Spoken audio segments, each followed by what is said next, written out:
పిమ్మట ఆయన మరల కపెర్నహూములోనికి వచ్చెను. ఆయన ఇంట ఉన్నాడని వినవచ్చినప్పుడు అనేకులు కూడి వచ్చింది కనుక వాకిటనైనను వారికి స్థలము లేకపోయింది. ఇప్పుడు యేసు ప్రభు ఒక ఇంట్లోకి వచ్చాడు.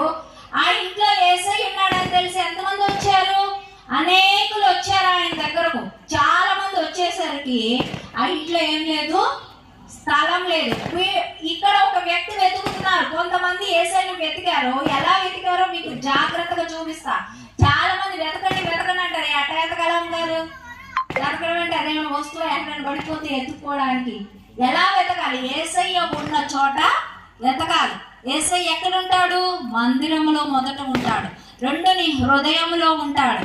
నీ హృదయం నిండా అప్పులు, ఇల్లు కట్టాలి, పొలం వేయాలి, కౌలు తీసుకోవాలి, గ్యాస్ పాలివ్వట్లేదు, ఏనట్లేదు, చూడు కట్టట్లేదు, అన్నీ మోపిల్లలే కొడుతున్నాయి. ఇదే హృదయం నిండా. మోపిల్లలు ఉద్యోగం ఇంకా చేయట్లేదు, చదువు వచ్చిన పిల్లకేమో పెళ్లి పంపించేసాం, ఎట్లా బతకాలి, ఏం చేయాలి? ఇవి కాదు.